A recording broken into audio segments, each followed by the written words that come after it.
Hi, I'm Milo Denison. I'm Kev Bamboo, and this is Rip It Up Again. Rip It Up is a topical show about life impacting creatives around the world today. Yeah, and on tonight's show, we're delighted to be joined by teacher turned published rhyme and poet, Ray Douglas. But Hello. before we talk, hey Ray, but before we talk to you, Ray, hold your horses, I know you're keen. Milo, I got a really burning question because obviously you're a writer, right? Sometimes, yeah. What's the most silly thing you've ever written or written about? I would say 90% of everything I write is silly in just the sense that it's just crap. But the first thing that comes to mind, do you guys know what NaNoWriMo is? NaNoWriMo? Yeah, it's National Write a Novel in a Month. And okay. they do it every November. And you don't really get any award or anything, but you can kind of sign up on the thing and track your whatever. And the idea is it's about quantity over quality. So the idea is by the end of November, you've written a 50,000 word novel. And, so you got to meet your goal each day of your word count and stuff like that. So I decided to write a vampire novel, a cheesy vampire novel. And it's got characters like there's a lady in it who's quite elderly. And so she had dentures when she was turned into a vampire. So she has trouble drinking blood. So there's just quirky characters in it. There's some old samurai dude. There's a killer rabbit. And it's killer rabbit sounds pretty interesting. Well, the samurai guy's trying to train the rabbit to be a killer is more like it. So it was like, what random crap can I just keep typing to get this thing done? So it's terrible. I've actually let a couple people read it and they're like, this is truly awful. To the point where I'm like, do you think it's good enough to at least do a rewrite? And they're like, no. Did you send it? You sent it to 20 publishers? No. I didn't send it to any publishers. I said I let my wife read it and a friend of mine, and so my wife's usually pretty honest about the stuff that I show her, and I'm like, so I mean I know, but I wrote it in like a month quickly. Do you think it's good enough to where like if I just sat down and rewrote it, it would be good? And she was like, no, it's not even like you should never. Good on Mike, just giving you the brutal honesty. Totally. I'm like, well, screw you too. So there you go. I think we should talk to Ray, I reckon, on the back end of that. Yeah. So let's talk about somebody with perhaps a little more talent than myself, and that is you, Ray. So welcome to the show. Why, thank you very much. Pleasure to be here. I'm glad to have you. So let's start off. Just tell us a little bit about yourself. Well, my name's Ray, as already mentioned, Ray Douglas. I'm from a small town called Wigan, which is in the northwest of England. I teach online at the moment, so I always start every lesson by saying I'm from Wigan. Well, they say I'm from a small town, but I'm in between two famous cities. Over that way is Liverpool, and over that way is Manchester, and it's quite literally, because I'm facing south, and that way is north. And so there we go. It's a small town, a formerly industrial town, I suppose, famous for cotton and mining and stuff like that. But these days, because of it's quite central, I suppose, in England and Britain, so it's good for distribution and there's factories and things. So still quite a hard-working place, I suppose. Not me. I mean, I'm the one who sticks out like a sore thumb. I don't work hard at all. Wigan's got a famous pier as well, hasn't it? Right? It has got a famous pier, and if you tell people you're from Wigan, people say, "Oh, by the seaside," and it's like, well, no, because it's a pier which is not on the coast. It's on a canal. So there's quite a famous canal which goes between Liverpool and Leeds, which is actually beyond Manchester. And the canal branched off and came into Wigan and back out again in order to pick up the coal and the cotton and going between these two much bigger places, obviously. So that's where the pier is. And it's famous because George Orwell, who I'm sure you've heard of, 1984, Animal Farm and all that, also wrote a non-fiction piece about the working class struggle during his time, sort of the 1930s, I guess, sort of during the Great Depression, that kind of era too. It was called the Road to Wigan Pier. But if you don't know, you think of Brighton Pier, you think of other piers around the place. There's piers all over the States as well, I'm sure. I know. I've seen Lost Boys. Back to the vampire theme. So people just always assume it's by the seaside, but no, it's not. More's the pity. I'm going to have to check out that book. I love George Orwell, but I've never read any of his nonfiction. So, yeah. I had a student about 6 months ago when I told him where he was from, and he's like, that rings a bell, that rings a bell. And he's just thinking of that. 5 minutes later, he reached and went like that, and he had the book, he had the Road to Wigan page. I just remembered, I was like, wow, so I've not even read it, and you're in Chile. It's quite strange as well, really, because obviously, like, if you just say to Wigan to most people in the world, they're not really going to know where it is. You know, before today, Milo. I guarantee you, I'd never heard of it till today. No. Yeah. Here, not by the sea. You know, it's all like, what's going on in England? You know, it's just as the usual strange stuff in England always. But like you say, you mentioned George Orwell, and then people are like, oh, okay, yeah, I've heard of that now. And it's like they don't always correlate the places. But talking of places, when you're from a small place or a small town or whatever, you know, how does that kind of, like, 'cause often there's not as much opportunity as, say, like maybe a big city or a very well-known place, you know, so how does that kind of motivate others to kind of do well in what they're doing and inspire them as well? Because they might not get, obviously, like I say, as much. I mean, you know, you watch any kind of movie, don't you? The small town guy wants to get out and go to the big city, and, you know, that kind of thing. They want to go and find the opportunities. But I think with creative people, they find their own opportunities. I think if you want to be creative, you've got that in you. Often dreaming in another place is going to take you there, or, you know, living in your own world a little bit because there's not much opportunity for entertainment. Maybe that kind of comes about. I don't know. Wigan's not as small as people think. It is quite a big place. And it is so close. It is literally 20 miles to Liverpool and 20 to Manchester. Easy to get there. So there's all kinds of stuff there. But we are in the shadow. We're like in the bottom of the valley there, and the big mountains of the two big cities. That's not geographically the Golden Triangle. Come on, Ray, the Golden Triangle. Well, the Golden Triangle is a bit further away where they grow all the rhubarb. It's like the most fertile ground somewhere around, and it's just outside the city. And you can grow rhubarb there. It grows like nothing else. It spreads quicker than COVID. Anyway, I shouldn't say that. do you use Wigan in your writing? Like, if we were read something yours, would we see the word Wigan or something Wigan related? No, not really. No, I wouldn't do. I tried, like your good self. I tried writing novels time and time again. I set one in Wigan one time. And I was quite down about the place. I wasn't living there at the time. I think I was living in Oxford when I tried writing that. And there was like a police officer who was so disciplined from all these different places, and he was in Coventry. There's a famous expression, like getting sent to Coventry. Like the beginning of the book was, what are you going to do with me? You can't send me to Coventry. It's like, I'm going to send you to Wigan, which was a little joke for me. It was nothing really. I mean, again, it was, well, your wife would have rejected it quicker than she rejected yours, I think, that novel. But yeah. But currently, no, I don't really write about in places, really. I don't. It's just ideas, really, to express for kids' amusement. Well, you've traveled a lot, and you're teaching in Europe, so you've seen kind of different curriculum and communities and cultures. How about that? Does that give you more balanced perspective of the wider world? I think so, yeah. I think there's nothing more of a leveler than trying to get by in another country when you don't really speak the language, and you've got to sort of, you know, make your own way and sort of be creative, I suppose, in your own sort of way, and sort of get by. As you know, I remember doing an impression of a cow once in a shop in Turkey to get some milk, and the guy was just pointing at the fridge right behind me, and it just had a picture of a cow on the carton. It's like, well, so wait. Did you like act out the cow? I'm not going to act it. I'm not going to act it. Yeah. It was quite graphic. It's kind of bait you into reenacting it. It's like, don't forget, I'm a kid's entertainer these days. You know, I'm a Turkish man in the shop.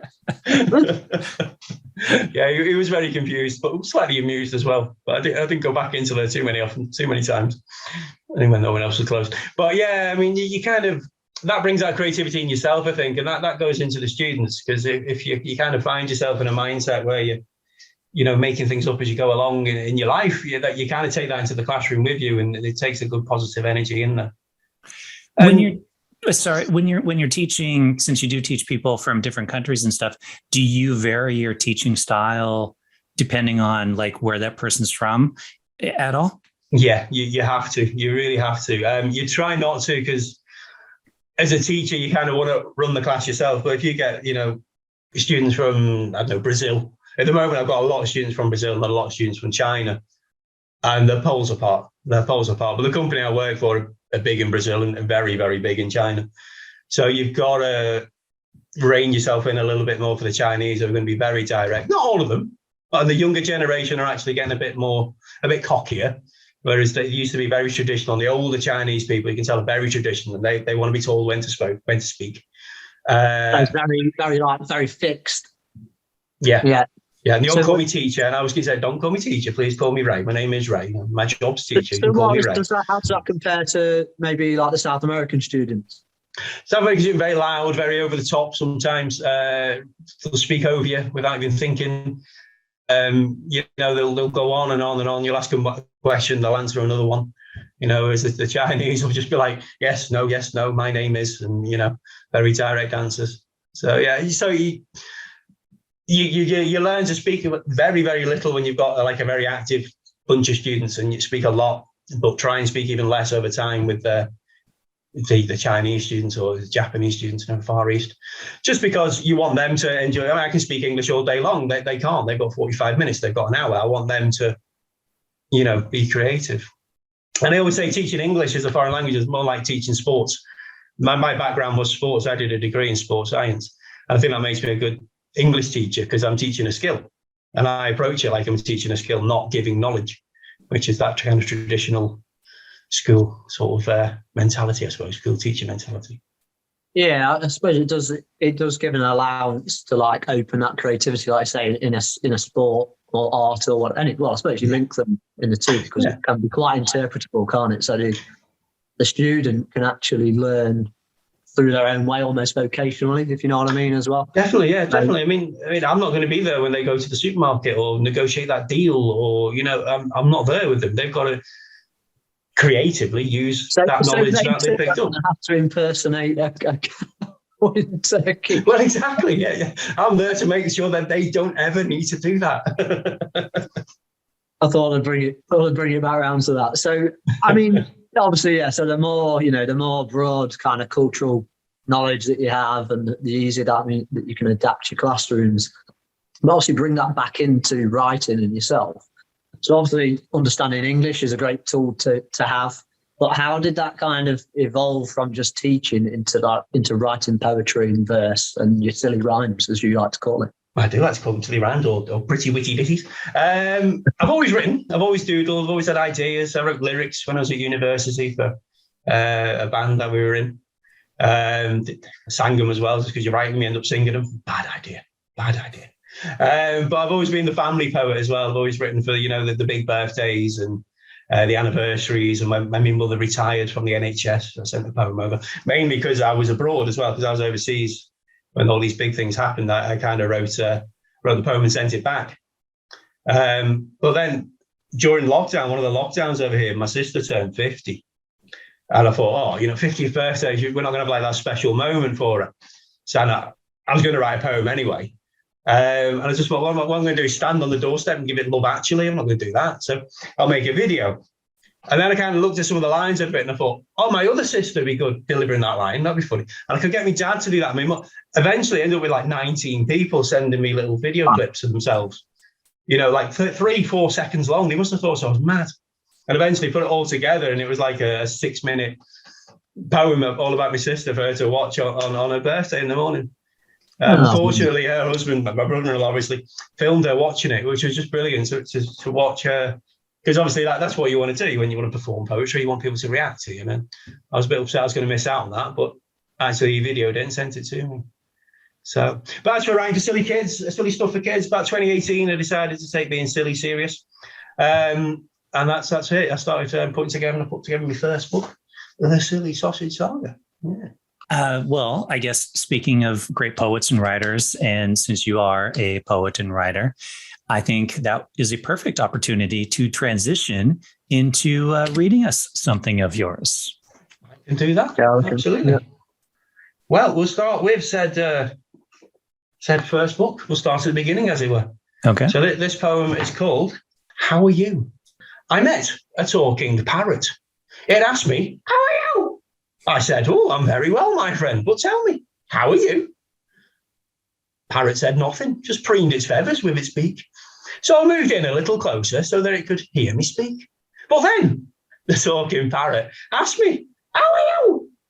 I said, I'm very well today, but tell me, how are you? the bird again said nothing, just spread its wings out wide. Perhaps it hadn't heard me, or perhaps could not decide. But then the talking parrot asked me, how are you? Through gritted teeth, I answered, fine, but tell me, how are you? Again, the bird said nothing. It didn't make a blooming sound. It wasn't asking someone else because there was no one else around. And then again, the talking parrot asked me, how are you? And I said, I am frustrated. And it's all because of you. I just turned my video. It was a parrot. The parrot turned my video off. Damn parrot. Right, parrot, yeah. It worked for dramatic effect. Well, we'll go for that, yeah. I was going to punch its lights out. I'm turning the video off. So most of the stuff I write is a bit daft. This one's a bit more serious. There's a series of poems in my second book, which are, I call them my fitting in. This is Lucy, the Two Fairies Last Chance. I call them the fitting in poems. It's about things that make us all different yet the same, and that kind of thing, and other kind of low sort of serious topics.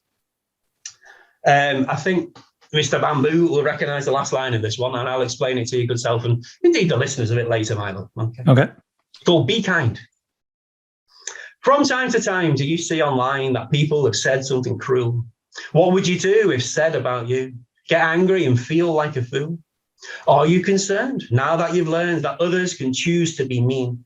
Because bullies don't care when a selfie you share is turned to a horrible meme. Or have you instead joined in on a thread where banter has gone way too far? Laughing out loud, just part of the crowd, despite knowing that comments can scar.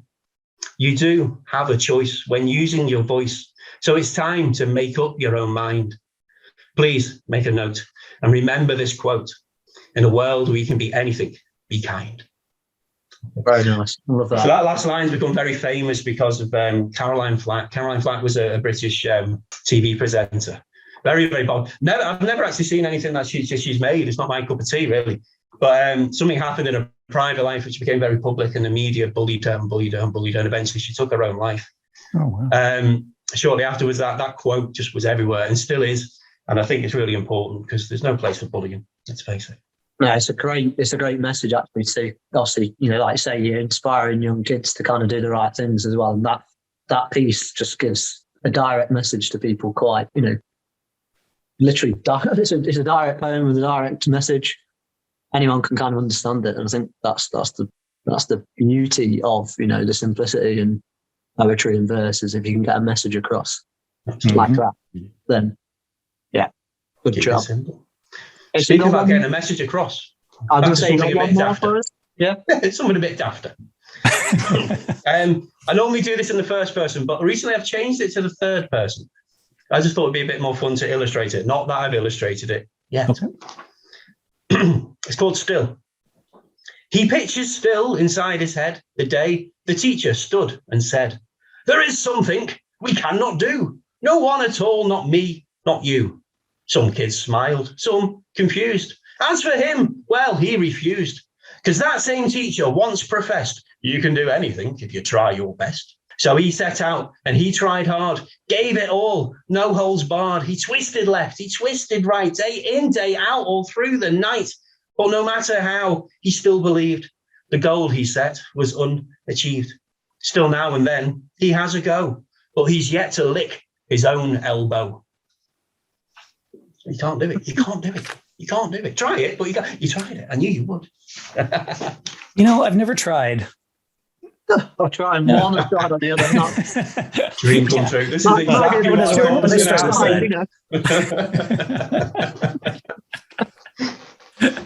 that's nice.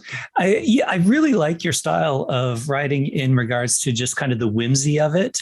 It's nice because it engages you as a listener, which is really nice. And it's not too overly dramatic. It just brings you in. It's good. Good. Thank you so much. Yeah, I kind of write for me before I got a bit disillusioned. At school when suddenly they start talking to you about metaphor and pathetic fallacy and personification. And you're like, oh, is it not just a poem? And that sounds a bit arrogant, but I don't mean it to sound like that. I just want to keep people interested. I want to, people to smile, really. Yeah. Yeah, you smile and you get the message that's in there. I was going to say, I think whenever we're writing anything, we can, because I think all of us, I mean, I've written some stuff as well, and you can get too technical in what you're writing and you lose the actual direction of where you're going with it.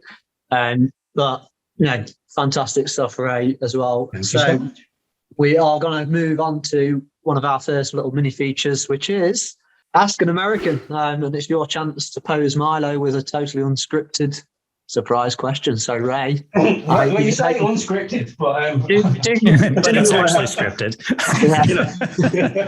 It's whiteboarded. 5 minutes on a whiteboard. Okay. Okay. So, you've got 6 possible answers. Okay. Drink it, use it, eat it, watch it, play it, wear it. Okay. This sounds like a version of the game Bop It. It's like whack it. Damn it! I should have done that. Okay. So Milo, what I'm going to do is I'm going to mention 5 different things. There's 6 answers, only 5 questions. Okay. 5 different things which I think are quintessentially British English. Yeah. Okay. So I'm going to try and catch you out. Your answers are on the screen, or on my whiteboard, but the magic of television. You just got to work out what you do with it. Okay. So the first one is a sloppy Joe. A sloppy Joe. Well, that you definitely eat it. Why would you say that? Well, because sloppy Joe, it's actually it's a ground beef burger thing. Sloppy Joes are real. Do you guys not have those in the UK? I'm afraid in the UK, a sloppy Joe is a jumper. It's like your old trusted jumpers full of holes, and you wear it on a warm night, on a cold night, to keep you warm. Oh, okay. Well, I guess if you're really cold and hungry, maybe you'd eat it. A double sloppy Joe. Double sloppy Joe. So you don't eat your sloppy Joe, you wear your sloppy Joe. There is a sloppy Giuseppe. I think maybe a sloppy Joe we call sloppy Giuseppe over here. I'm not sure. Maybe. That's a pizza, isn't it? I think. Yeah, but I think you stick the ground beef on it. Anyway, we're not getting into this too heavily. So far, I'm 0 for 1. I'm 0 for 1. All right. Well, it's early days, yeah. Okay. So the next one is rarebit. Rarebit. This one I know because this is cheese on toast, which you would eat. Do you know what? I thought the cheese might might give you the advantage on that one. Okay. Yeah, actually Welsh, but they're not in Welsh. Right. Next one is tea cozy. A tea cozy. Well, I think this implies that you would drink it, but I actually think you would use it. What would you use it for? To keep your tea warm? Or do you place your tea on it in some way? You keep your tea cozy. Yes. Well, the tea cozy goes on your teapot to keep it warm. So when you go back for your second cup of tea, it's going to be warm. Okay. It's like a hat for a teapot. Excellent. Okay, I've got 2 right. You're doing well. Back in the game. Okay. The next one is snake bite. Snake fight. Yeah. So of snake fight, I've got play snake it, bite. watch snake it, bite. Snake bite. Yeah. Drink it, watch it, play it. This sounds like either a crazy drink or a game that you would play. So I'm going to go play it. Play it. You were right with the crazy drink. Oh. So you take a pint glass, you put half a cider in it, and then you put half a lager in it, and then you wake up in the infirmary. Oh. So you drink it. I thought you might have known that one, Milo, actually, to be honest. No. I thought you'd have been all over that. Yeah. The last one, I regret this one because I think there's actually, we'll explain in a moment. Gogglebox. Gogglebox. Well, Gogglebox is actually a show, so that you watch. Yes. But why is the show called Gogglebox? I've never actually seen it. I just see it pop up on the old TV there sometimes, but I have no idea what the show is actually about. I'm guessing it's some kind of talk show. Gogglebox is the name of the slang for television because you use goggle at it. Oh, but Gogglebox. So yeah, I remembered once I wrote the questions that there was an American version shown over here, which is just people watching television. Is that what it is? Okay, yeah, I don't know. I just know that. But it's really popular. All right. Well, that was fun. What was the score? All right. Yeah, that was that good. a cracking edition there of Asking Yeah, Americans. I like that. That was great. I think if we were to rate Asking Americans, that's definitely on the top of the list. And speaking of rating things, now we're going to move into our badly drawn bamboo, where Kev rates a picture that you have drawn of him.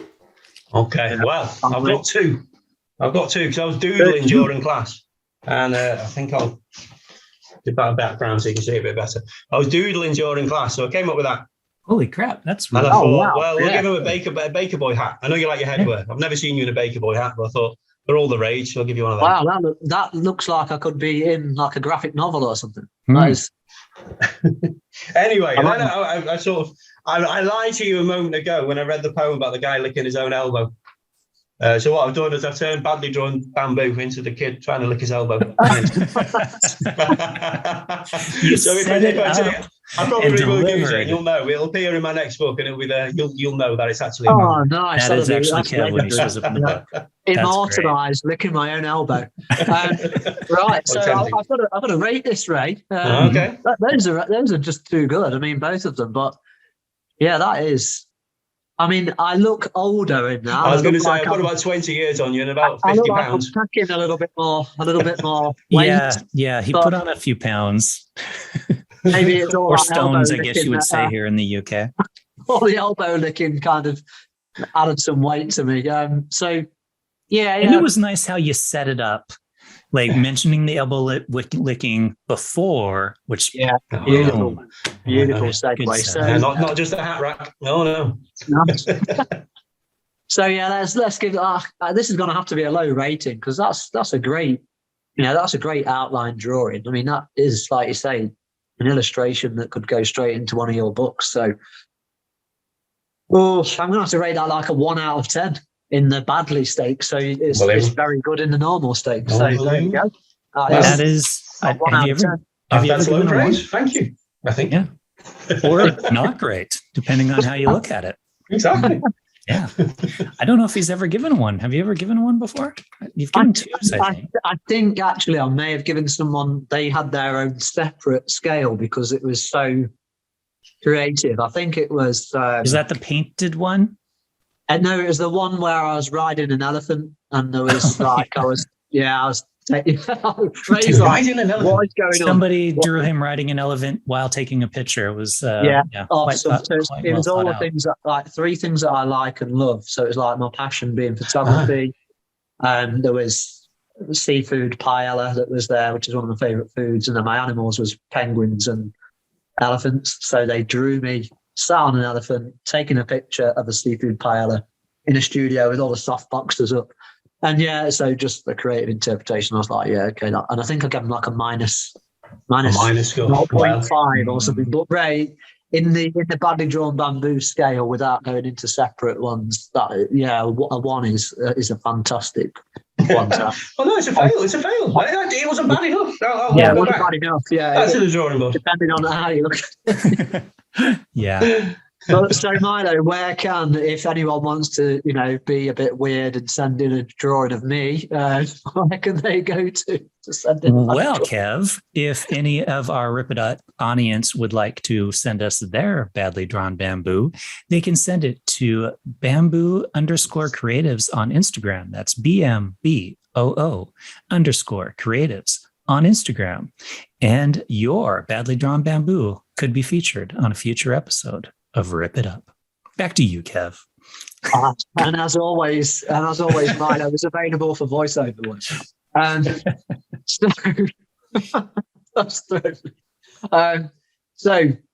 Ray, we're going to kind of bring this back to your writing and poetry, obviously. So around, I think, was it 6 years ago, you decided to kind of take your silly rhymes and go a little bit more serious with them. And obviously, we put together. I'm just checking.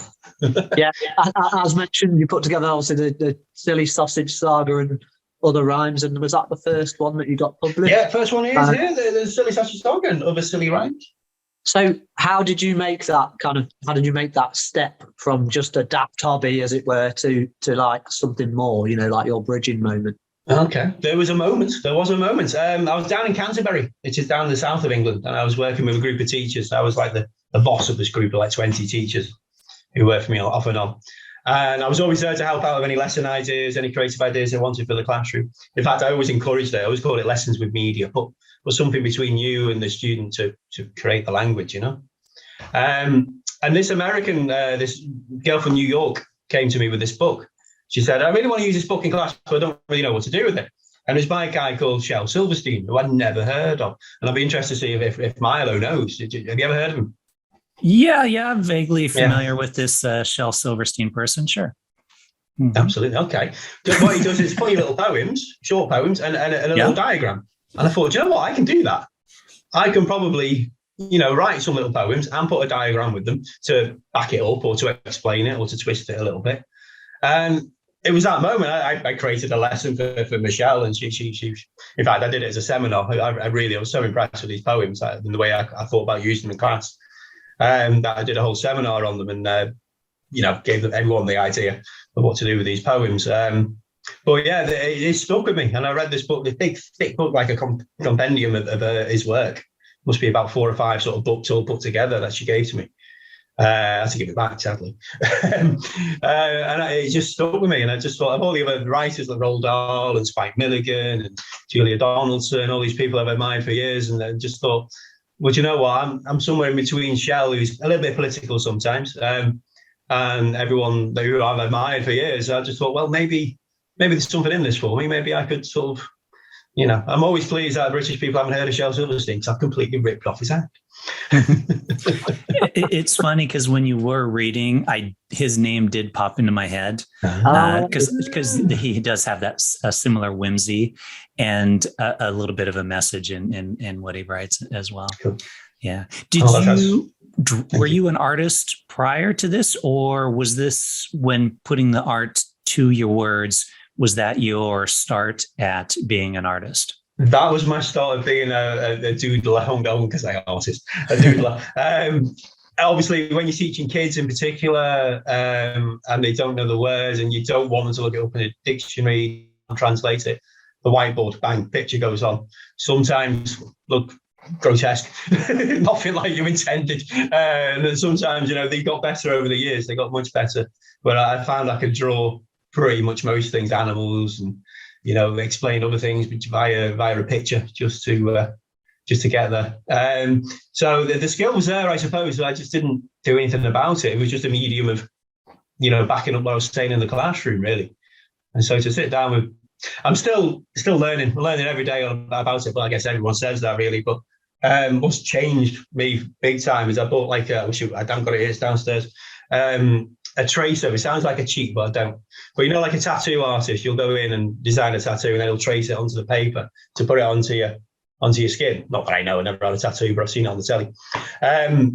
So I've got this A4 tracer. So, for example, if I took this which isn't an outline drawing now, if I just pick out the best line on that, and then I'll put it on the tracer, and then take it's like a light box like you used to have in schools. But I was never introduced to that at school. It really freaked me out when I first saw one as a supply teacher. I saw these light boxes and kids sort of going over and coming up back with perfect pictures. I was like, what's going on here? So I got myself one of them, a very cheap version. But yeah, that's really changed. I think I remember at my school, they had something similar, but it wasn't an actual light box. They just used like a projector and then had people kind of tracing off that. Yeah, the OHP, It's a similar setup, but on a more wider scale, I suppose. But yeah, it's important what you said there about kind of, that you're still learning in it, because I think that is a massive important message. It doesn't matter where you're at in your progress in anything. We're always, we should always be aware that we're developing, even if we're, very much so. In perspective, some people might think that you're at the top of something, but yourself, your own personal vision would be. We're always trying to climb up that hill. That's what's great about relativity, isn't it? Is that, others will see you in a certain way. And you might not believe or think that you're at that point, because you're still always thinking about, evolving and developing yourself in whatever it is that you're looking to kind of push towards. So, and you always see your own mistakes. You always do. And I found that I'm a harmonica player as well. And I've always, whenever I listen back to anything I've recorded with any bands, it's always that sharp where it should have been a clear note about that. I was a bit out with the guitar player on that sort of verse, and that's the bit I hear. And I think everyone's like that. And if anyone watching back, you guys, you record, you're in films and TV shows and stuff. I mean, you probably just sort of think that little, oh no, the other take was better. You probably think that as well, don't you? And oh yeah, it's human nature, I think, and I think it's healthy as well. I mean, we're not all married to Milo's wife and get put in our place all the time. Yeah. If anybody needs any, constructive criticism. Oh, there you go. £30 an hour. There you go, Milo. It's just like creating another income stream. Yeah. Okay. Well, this leads us, of course, to our next mini segment, which is our Desert Island moment. So let's go, Ray. If you were trapped on a desert island and you could only take one thing with you, what would that one thing be? This goes round and round in my head. And, I listen to Desert Island discs as well and stuff like that. I often think, what would I take? I don't think, something clever, like I'll take a raft so I can just get off there immediately. But actually, I quite fancy the solitude. I quite fancy a bit of peace and quiet and being left to my own devices and having a go at surviving. But I think the things I'd miss would be reading and music and entertainment and, the luxury and having something to write. It's definitely something to write and draw with. So I'm going to cheat and say a tablet with a Wi-Fi connection and a stylo pen. So that's it. So you're get everything all together now, can't we? So you're lost on a desert island that has Wi-Fi and internet. Absolutely. Is that where the palm tree is? There's just a little responder attached to it. It's like, yeah. I'm sure Amazon are working on them right now as we speak. They're probably there already, just in case. If you get to, I'll close the door for a second. If you get to a desert island and just shout, Alexa, and someone will answer you, Alexa, I'm lost on a desert island.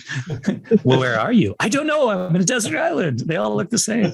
Alexa, give me something to do. Yeah. Alexa, read me one of my poems. There you go. Nice. Yeah. Brilliant stuff that. They're always great that people come up with them, but we've got another bit of a silly one as well, which is one of our ultimate questions on Rip It Up, and it is, I see you sniffing the air as if you almost know what's going on, and that is, what is, Ray, your favourite cheese? Now you see, in many ways you've come to the right man, and in other ways you've come to the wrong man. Wrong man because you had a bit of a health scare a few years ago, and the nurse said no more cheese. Well. They'll limit the cheese, and I love cheese. I absolutely adore it. So I'm going literal. So if about 3-4 years ago, if you open up my fridge, there'd be brie, there'd be cheddar, there'd be red Leicester, there'd be Stilton, there'd be Parmesan, there'd be mozzarella, all in there for whatever I wanted. But yeah, I can't do that anymore. So I have to limit how much I eat. I do 1 day a week vegetarian, which a lot of cheese does get eaten. But there you go. But my favourite cheese, I'm going to share a cheese story rather than like a cheese experience. It's about sort of adapting and getting used to other cultures. My first teaching job was over in Turkey, and when you live in a foreign country, as I mentioned before, the easiest thing to do if you want anything, go to the supermarket, you'll recognise it, stick it in your trolley, run it through the checkout, and then have a look at the price with the shop assistants put it back out for you. So that's how I bought my cheese in Turkey. And the cheese in Turkey, they've only really got one type of cheese available, like feta, but it's more sheep's cheese than a goat's cheese. So it's a little bit drier, but really nice. I really enjoyed it. But after a few months, I got bored of going to the supermarket, so I was going to the markets, the actual markets. And they used to be a little street market, which I thought was just for clothes and stuff like that, but they actually had fruit and veg and other stuff. And I could never find cheese. There was never cheese there until one day I realised, because I recognised the word stuck on the side of the oil cans, for olive oil, when the restaurants buy the olive oil, you get the big things of olive oil. And he had all these different prices on these oil cans. And I thought, that's odd. So I went and had a look in, and there was the cheese. It was just hidden from sight. Okay. And it was like tasting wine. You say which cheese, you can have some cheese, and you say which one. And it took a while for me to understand what was going on. And it was that kind of, hey, I bought cheese for a cheese market. And you had to sort of taste it, because it was the more fat they put in the cheese, the more expensive it is. So you end up getting all the low fat stuff for next to nothing. So he's like, okay, I'll have all the low fat stuff. But they make you taste it in the street and stuff like that. It's a really good experience. going to a street bazaar in Turkey. So what was this particular cheese called? Was it literally just... It's just called cheese, but it is very much feta. It is very much a feta style cheese, but I think it's a mix actually of goats and sheep's cheese. So they mix it together in some way. Lamb's the most popular meat over in Turkey. So naturally there's a lot of sheep knocking about. So a lot of the yogurt and the yogurt is a Turkish word. I mean, people think it's Greek, but it's from Turkey. Yeah, because I've had is it Iran, which is the kind of soured milk drink, which is like a bit of a delicacy. It's an acquired taste. Very acquired. Very acquired. I mean, Iran they eat. I mean, the traditional thing to do with Iran is they have like what they call chi kofta. Kofta's meatball. You've probably seen kofta in the kebab shop. Kofta's like a meatball. Chi means raw, and what they do is because out in the fields you have nothing to cook with, so you just get all the spices and just rub it together, and the heat from the spices and from your hands as you're rolling it into a ball over time will cook it. Yes, it's like disgusting. It's horrible. It's almost like the traditional thing is to wash it down with the Iran, but it's horrible. Okay. I'll add that to my list of things to try possibly someday, maybe. Definitely. Do it. Sounds like it. Why did they keep the cheese in the cans? Did it keep it cool? Is that? I think to keep it away from sunlight, maybe. Okay. It was in the oil as well, so I guess it was a way of keeping it fresh. Because obviously, street market, it's not in the fridge, it's not in a deli counter. It's quite a way of doing it. Yeah, I suppose it preserves it in the oil. Okay. Yeah. It just slows down the decaying. Decaying is a horrible thing to say, but you know what I mean. Well, that was definitely one of the more interesting discussions around cheese that we've had on this show. But before we wrap it up, Ray, can you let our viewers know where they can go to discover more about you, your books, what you're working on, that kind of stuff? Yeah, absolutely. Well, let's do my socials first. I often forget them, so I've got them in the back books. So I am Mr. Ray Douglas, all one word, on Instagram, at Mr. Ray Douglas 1 on Twitter. Twitter always has a number, don't they? Somebody took your Mr. Ray Douglas. I know.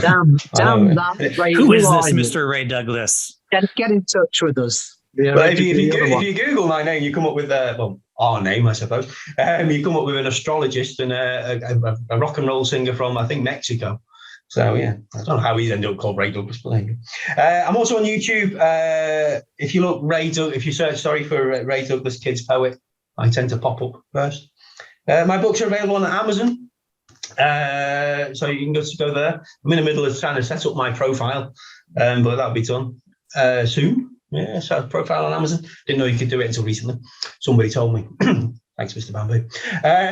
What am I doing recently? What am I doing at the moment? Well, a couple of days ago, I was in one of the local libraries doing a bit of a tour. They've asked me to go around some of the libraries during the summer holidays and do some summer reading, get the kids inspired into writing and reading, even though they're off school. So the theme this year is gadgets, and I happen to have a few poems about gadgets. So I'm reading those to the kids and getting them to write about their own gadgets. I'm really excited because next week I'm going to my local library. Spent a lot of time there as a kid. To go there back as like a local author visiting and inspiring kids is going to be really cool. So I'm really looking forward to doing that. And when that, because I think when this goes out, you would have already started one, but there's one that goes out. Is it the 9th, Tuesday, the 9th of August or something like that? That'll be the next one. You see, I was doing it like we were said. I'm pretending that it's the moment. Okay. So the one I just said we're talking about was the 4th in Goulburn, and then Tuesday, Wednesday, Thursday of this coming week, I'm going to be in. Let me try and remember Hindley, then Ashton, my local one, and then Atherton, which is a bit further afield. But there you go. Yeah. Also, anyone in that area in the UK, pop down. You've got kids and everything. I'm sure they'll be incredibly entertained by you because we have as well. So adults alike. There you go. If you are on your way from Liverpool to Manchester, stop, swing by, have a listen. On a canal boat. Mm-hmm. Perhaps on a canal boat. You're on a canal boat, booting down, just hop off a minute and then hop back on. Absolutely. Yeah, so I'm writing at the moment. I'm writing a Christmas book at the moment, which I thought was going to be out for this coming Christmas, but illustrations slow me down again. So plus I always get other ideas and they go off. And I'm writing a picture book at the moment called There Is an Egg. So it's about a boy who finds an egg in the garden. So yeah, that's almost that's finished. another food I always found fascinating is eggs. So there's always something in an egg. Yeah. So yeah, I'd look forward to seeing that. Absolutely. When do you hope to maybe get that out? Next couple of weeks, I should have it finished. I've got about 8 illustrations to do, but on this learning curve, I found that very many shortcuts. So I've got backgrounds already done, and images will be getting traced over. So that'll be done quicker than it sounds. So nice. Things are going on. Yeah. Cool. Well, Ray, obviously, thanks again for your insight into your career. I think what you're going to do, you're going to see out the show for us. But before we do, we'll just say thanks to obviously any of our viewers that have tuned in. Obviously, your cracking earlier performances as well were great. So, yeah, it's down to you. See us out of the show with your final 3. Thank you very much. I've forgotten what I was going to do. I think I marked it in the book, though. Oh, no, I was going to read from this book. That's right. So this is another book of mine. It's called Gold Medal Hunters. This one I put out recently, but a bit of a false start. So because it's all about animals doing different sports. So during the Commonwealth Games, I'll be doing quite a lot of promotion on this one. Cool. Yeah. So this first one's called Oswald. Oswald the ostrich with feathers of black had long skinny legs with knees at the back, had a long bendy neck and powerful feet. They knew at his best he'd be tricky to beat. He stood on the runway whilst clearing his mind, preparing to long jump with all the strength he could find. He rocked on his heels, he tipped on his toes. He thought to himself, well then, here goes. The crowd watching on were dazzled indeed, as Oswald went sprinting with dazzling speed. No one had ever seen anything faster. He was certain to win this new long jump master. But then, what he did, only he'd understand, as he bent himself over and stuck his head in the sand. The judges, confused, had no choice in his case. So Oswald the ostrich finished up in last place. There we go. There he is, sticking his head in the sand like a bit of a fool. There we go. Okay, so back to something a bit more serious. After a glug of water, do excuse me. You take as long as you like, mate. So a while ago, someone got in touch with me, and sort of an old friend of a friend got in touch with me and sort of said, my mother knows your mother, and so I've got your book and I've read it to my kid who's a bit young, but she really enjoys it. And she says whenever I read, the Silly Sausage Saga to her, I take the opportunity to talk about adoption. She says, because I know you're adopted. She says, and my daughter's adopted. I just thought, that's really sweet. I'm glad that I'm enabling that conversation, and it's become normalized, and it's very normal, over the years. But it got me thinking. I already had the idea a little bit, and it got me thinking about different types of families. So I wrote this one. Have you got 2 mamas? Have you got 2 papas? Do you happen to have one of each? Do you have a home with your mother? Does your dad have another? Will you get to go and see him every week? Or is it dependable dad who's back at your pad, making sure that you sleep and you eat? Is it your auntie, your grandma, your uncle, your grandpa, who's helping you find your own feet? Are you currently fostered? Have you been adopted? Got a new loving family of your own? Got brothers and sisters from other mothers and misters? Or an only child who's happy alone? Do you need to be stronger because your mummy's no longer? Does your daddy look on from above? Well, all families are different, but with one thing consistent, they're all held together with love. Ah, nice. Love that. Aww. Okay, and we'll end with something completely daft.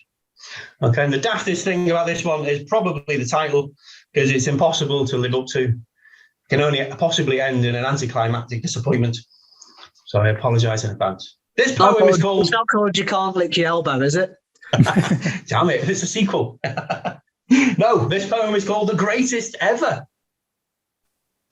Have you let one go? Have you let one rip? Are you worried that your undies are chocolate chip? Have you caused the stink? Have you cut the cheese? Have you set one free in the breeze? Did your raspberry ripple? Did your bum pump? Did the sofa start shaking with the power of your trump? Did the air turn foggy? Did faces go green like wicked old witches on wicked Halloween? Was it silent but deadly? Was it tremendous and loud? Are you pleased with yourself? Are you feeling rather proud? Was your bottom burp brill? Was it a fine work of art? And in the history of wind, was it the greatest ever fart? Oh.